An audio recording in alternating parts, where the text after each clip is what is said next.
What's good, everyone? This your main correspondent, Alan Taylor, and I'm back in the broadcast room yet again, always with another one. And yes, indeed, it is another one. So you can clearly see the title of the broadcast. And I thought this was important here, especially as being a black man that's grown up in America under this educational system that is in place right now.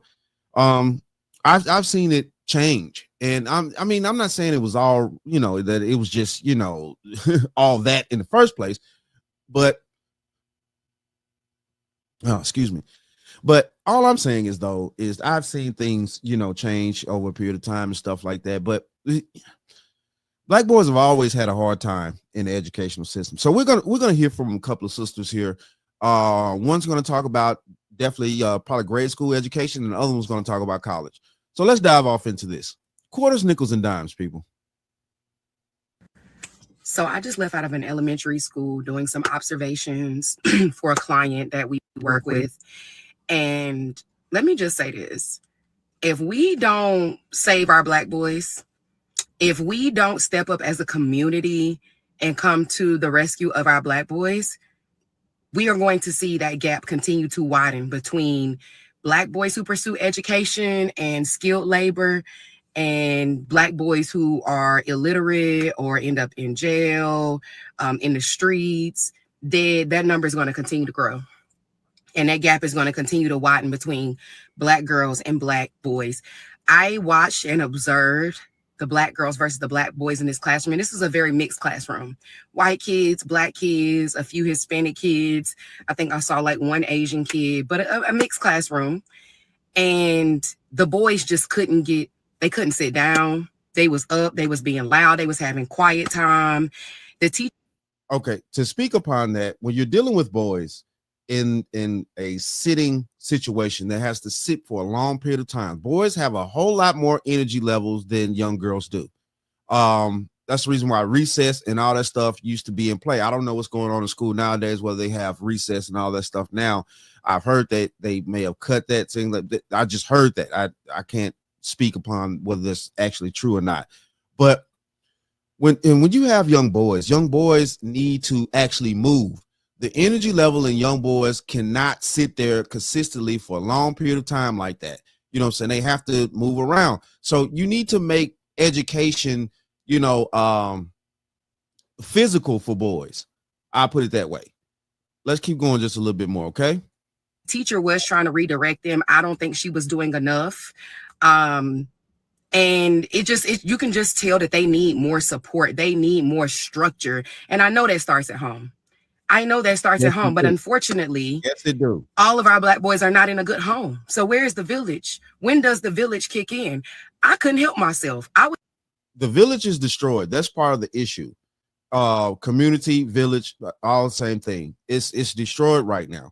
And that's part of the problem, the reason why our communities can't galvanize themselves to achieve anything as a collective.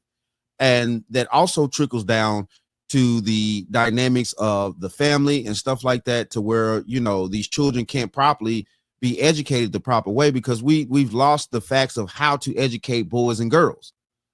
They need to be educated differently. You can't educate girls the same way you can do boys. Girls can sit there and be classy young ladies and things like that and learn and stuff like that. Boys are full of energy and stuff like that. They need to be able to move around, be more physical with their learning and stuff like that. I'm telling you, it works when you actually get boys more physical with learning, as far as being able to, move around, engage, things like that. Let's keep going. I was there doing observations for a client. And my observations hadn't started yet. They didn't start until about 15 more minutes. And they were doing like some math worksheets in their groups. And I couldn't help it. I called the two little black boys over there to me, sat them down. What y'all doing? Let's figure this math out. Showed them the math. They were like, oh, that's how you do it. I'm like, well, that's how I learned how to do it. But this is how your teacher's teaching you how to do it, which that's a whole nother topic of why are they teaching these kids this new math concept using these boxes? That's confusing. It was confusing to me. And I just. Okay, this is the first I'm hearing about they've changed the math. It is what it is though, and I hate that, but math is math. I don't think they needed to change the math. They shouldn't have done that. you know, and I guess they're trying to play around with ways to, you know, educate young people and stuff like that. But listen, look, man, we've been learning math the same way for God knows how long in the education system. I mean, you know, the math is obviously working on the math part, but you know, nah, I don't think they need to change the math. If they, well, obviously she said they did. So yeah. This was literally breaking it down to me and I was confused, but that's a whole nother topic. What are we going to do for our boys? I literally just saw it again. I already knew this because I've been in education now literally all my life. Since I was a little girl, I was tutoring after school. But what are we going to do? Y'all, they need us. And even in just that moment, I was able to redirect them, get them to sit down and listen to me, get them to stop running around the classroom. And they came back and said, thank you. Thank you for helping me. And then they ran on out the door, being loud down the hallway. I don't know what it was just in that moment when they saw me, but I was like, come here and let's do this math. I was just real firm and direct. Even being firm and direct, like she was saying, you know, it's the fact that somebody cares. A lot of times these teachers, and you know, I get it. A lot of times these teachers are overwhelmed with too many students in one classroom, and you can't educate with one teacher and a room full of maybe 20, 30 students. It doesn't work that way. Or, you know, a classroom full of, you know, good 20 students. That's a lot for one person to maintain, keep discipline and order and structure within a classroom like that, especially with young people with a lot of energy. Direct with them. Young boys, at least. I can understand their teacher might be frustrated and that might not be her approach, but I'm not even putting it in the hands of them no more. It's on the community. If we got to start our own centers and our own spaces, I offer virtual tutoring. So if you see this message and your child is struggling with math, reading, science, social studies. Now with math, I can't do calculus. I can probably stop at like A, B. It gets a little, you know, it gets a little tinkery with me there, but I can do really good with math, science. I have tutored many kids. I have tutored adults, help them get their GED. Please DM me, reach out to me. I'm gonna put my email address in the caption. Like, we got to save our kids. I do virtual tutoring sessions for 90 minutes with kids for free. I try to do them weekly, but if they can't fit in weekly, we do them bi-weekly. We check in. I give them stuff to do. The parents got stuff to do. This is a real deal thing that I've been doing for years. I help kids college prep, find scholarships, do that. I got to follow up with like 2 parents now who emailed me while I was on vacation. Y'all, we got to do something. I say all that to say we got to do something. I'm trying to do my part. Who else is committed to doing their part? What can we? Hey, shout out to her. So what the French toast is there to think about? Shout out to her. And you know, that's just the thing. Like I keep, like I'm gonna keep saying, basically, young boys learn different. That's the reason why back in the day you had vocations and you know, vocational schools, as far as, you know, boys learning trade. You know, we just being honest, man, we like to work with our hands. The one thing I do hate about the 21st century as a man, that I can barely work on my car. You know what I'm saying? Listen, look, I'm early 40s. And when I was younger, you know, most of the cars, you know, you'd be able to work on. You'd be able to change your own alternators, you know, things like that. Even push come to shove, if you knew a lot about cars, you could change your own transmission, all types of things. You used to work on your car. You know, in the past, men got joy from working on vehicles and also building things and stuff like that. That's our plight on this planet. Working with our hands. It also works with our mind, and it helps us, you know, grow as men and, you know, boys, men, things like that. Working with our hands, man, it does something for us.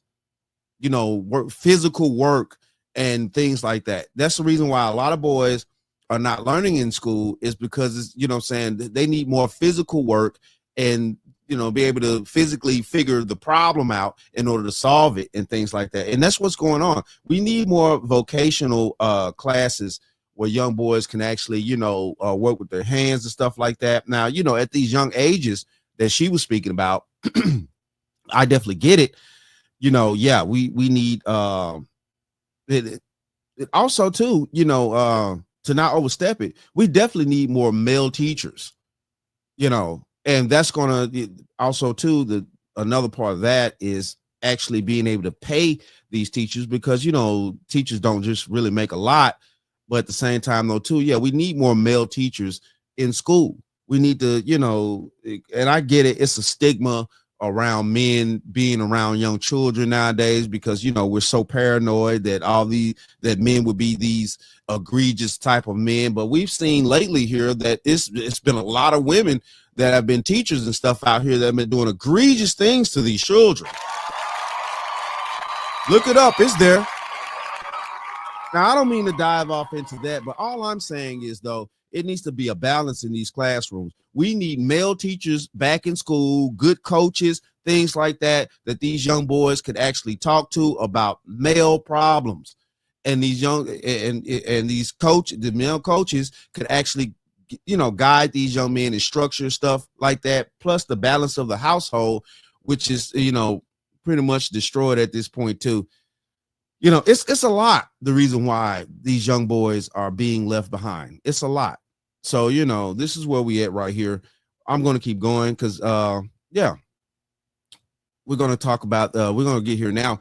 This young lady was speaking on the college aspect of, you know, Black men not being engaged. So let's go here now. Black men are not going to college, and I'm not really vibing with a lot of y'all's takes. Can somebody tap me in, please? Thank you. I told y'all I was starting a societal collapse series, and before you run, I promise you're going to learn something. We're going to have a good time. A couple of things before we get started. I want you to think of me as your guide out of the Matrix, the original Red Pill. Not a guru, but a community service member. I'm going to tell you some stuff you probably already know. I might tell you some stuff that you don't know, and we'll have good discussion that will push the community forward. Now, let me introduce the layout. Every episode will be divvied up into 3 main acts. Act 1, we'll talk about where we are. Surface level things. It's the conversations y'all having right now online. The things we see people doing, the patterns that we've noticed that we feel like can contribute to what's happening in real time. Visual representation. Think of Act 1 as everything we can see. Surface level. It's the tip of the iceberg. In Act 2, we're going to dial it back a little bit and we're going to pose a very important question. Well, how did we get here? Visualize Act 2 as the entire iceberg. Like, what's really happening to cause this? In Act 3, we'll deal with the most important question about where are we headed? If things continue to go this way, where will we end up? And of course, last and final question of, if we don't like this destination, what do we do to not end up here? All right, let's get started. Black men are not going to college because a lot of them have early educational trauma. Black boys are disproportionately suspended, disciplined, and expelled more than any other group. Same studies show that Black boys are seen as more threatening and older than their peers. And they just don't see themselves in educational spaces. Less than 2%. The olderness comes from, you know what I'm saying, being pretty much, you know, having to repeat the same grade. And that has happened. You know, I grew up in a generation to where, yeah, you know, I had a lot of peers in school that were left behind. I had ended up getting left behind at one point and stuff like that, but I made that back up and kept moving forward. So yeah, it does happen. It does happen to us as Black men. It does, young Black men. It does happen. I'm telling you now, because the educational system, like I said, is not geared towards actually, you know, educating our young Black men and things like that. Now, back in the day when we had our own educational systems and things like that. Now you can look at the Black Panthers and all this type of stuff. You know what I'm saying? Well, maybe they was this group or whatever, but they were educating our young Black people and young Black boys and stuff, you know, and keeping everything in line. Let's keep going. 2% of teachers are Black men. We all know that Black history is always ignored or misrepresented. And who wants to sit in a classroom talking about white people all day? And they ain't white. Chances are, if you are a Black man and you didn't go to college, you were dealing with some economic pressure and some role expectations. Black men are pushed into man. That's what the role expectations. That's where it come in at when you actually in a single parent household, probably the eldest son, or period, whether you have an older sister or not, but if you the eldest son, period, it's on you. It's definitely with no father in the household. That's what's been going on. We've heard the stories all throughout the Black community for decades now. These young men, they grow up, mama need help, they gonna get out in the streets, They're gonna try to make something happen, sell some illegal activity on the street, things like that. That's the whole trope of that.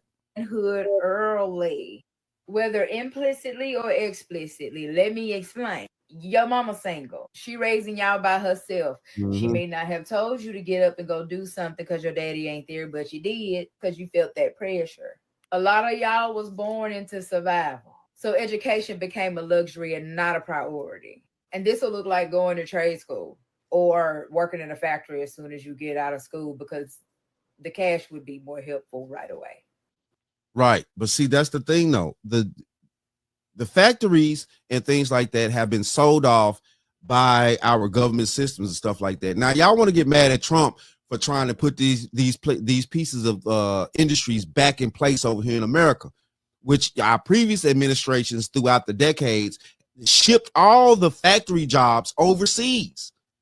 The same job that these young men could get out of high school with, learn which trades, teaching trade was in high school at that point. You had home ec, you had trade schools, carpentry work, all types of mechanics, things like that. You had that in schools. You know what I'm saying? Which, home ec was for the girls, but, everything else was for the boys. And I get it. Nowadays, everybody don't want to separate. Oh, we all the same or whatever.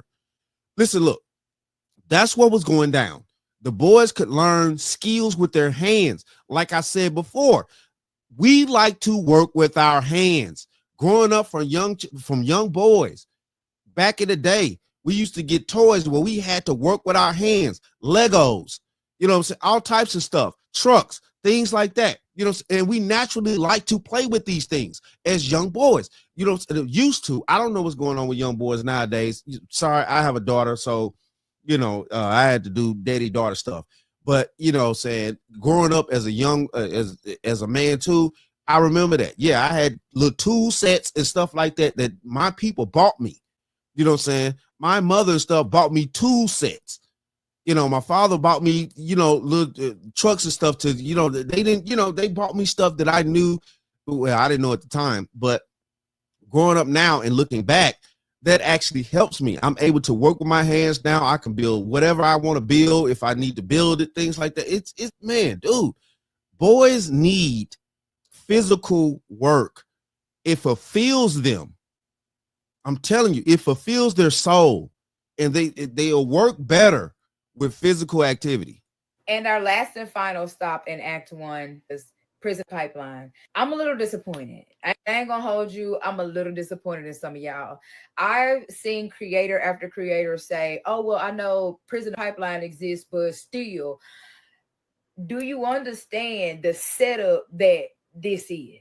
Let me show you how insidious this is. You can pause to read, you can screenshot to zoom in, but I gotta read this little section in the corner of a list of things that students have been arrested for at school. A kindergartner throwing a tantrum, scribbling on the desk, sneaking into school for senior prank, playing the Fresh Prince on a cell phone, and a science experiment gone wrong. I wouldn't come to school either. And a lot of these districts have a zero tolerance policy, meaning you do one of these things. You piss the wrong person off, you might go to jail. And I don't know about anywhere else, but I do know in Mississippi that if you get charged for something as a minor, they'll wait till you become old enough to put you in jail for real. Y'all say this ain't that big of a deal.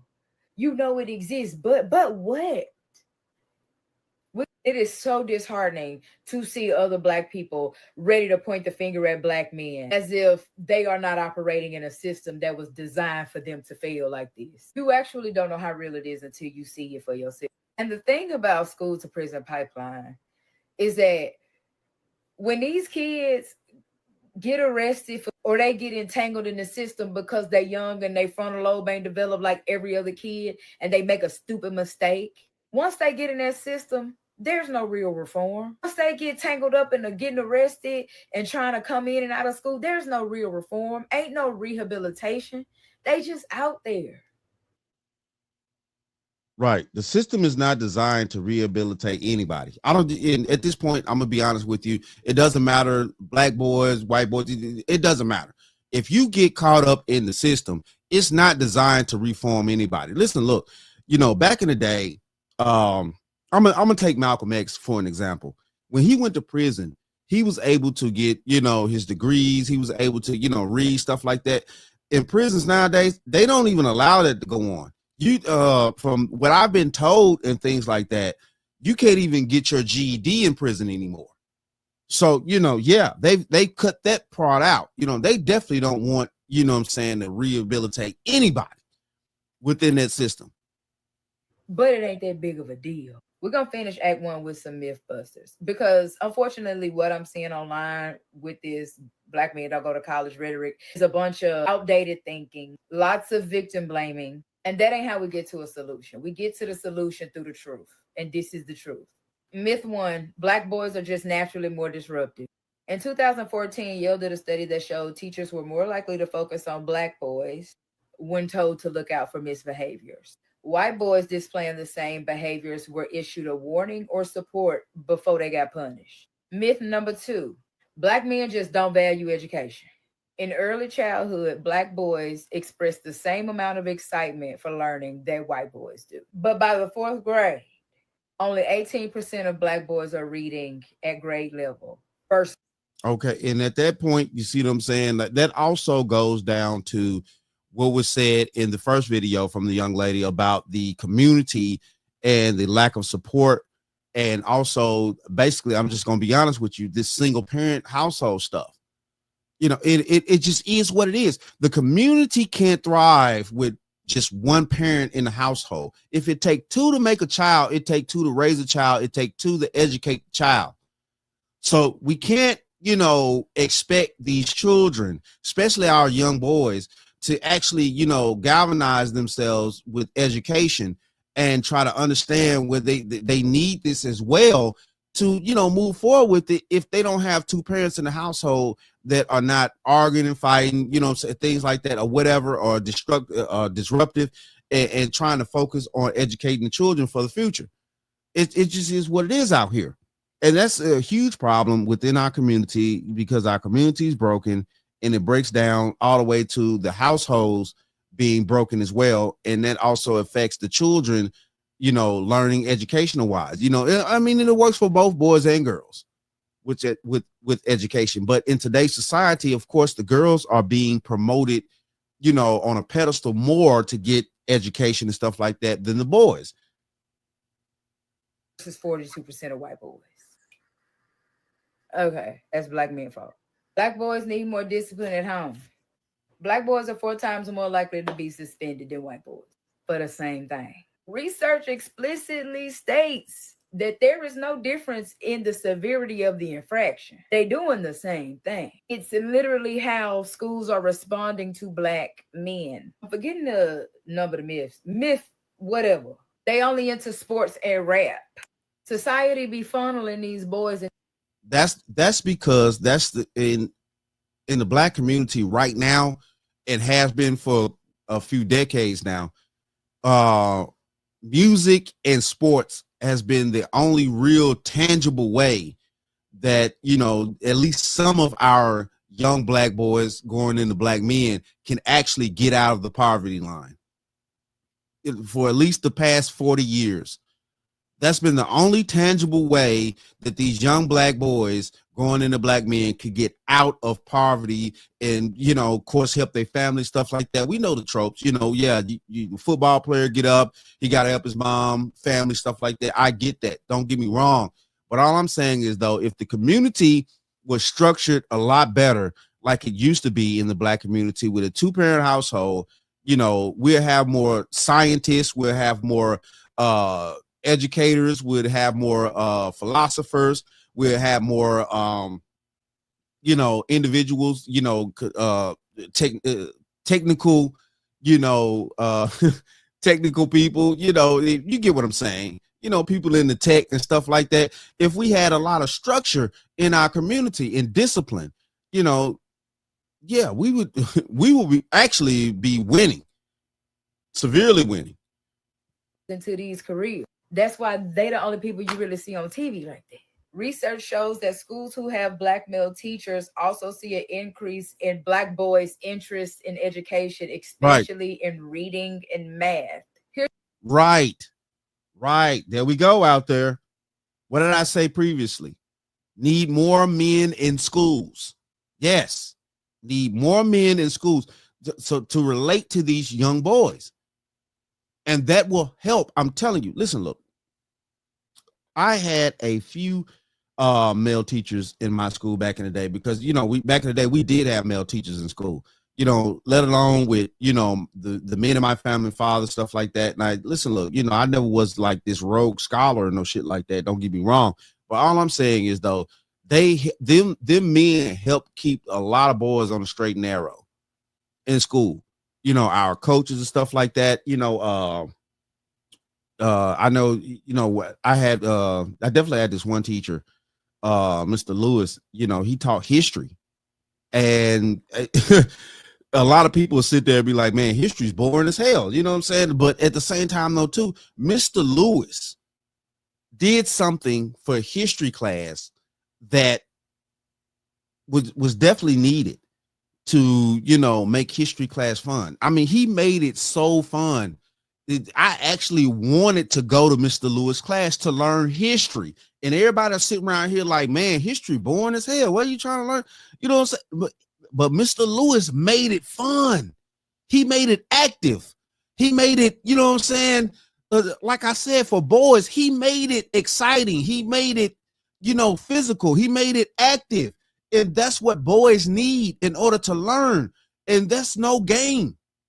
Boys are not meant to sit there like that for hours upon hours every day in school like that with all this energy that flows through us. We have to be active. And I don't mean active in a bad way. I mean active in a good way. You have to make learning, you know what I'm saying, active and fun for the boys and stuff like that. You know what I'm saying? That's the reason why when you separate the boys and the girls, you have an all boys school, an all girls school. Statistically, those the children that come out of those schools actually do better. You know what I'm saying? Because it's a separation. They teach the girls a certain way and they teach the boys a certain way. It just is what it is. Here's your red pill for today.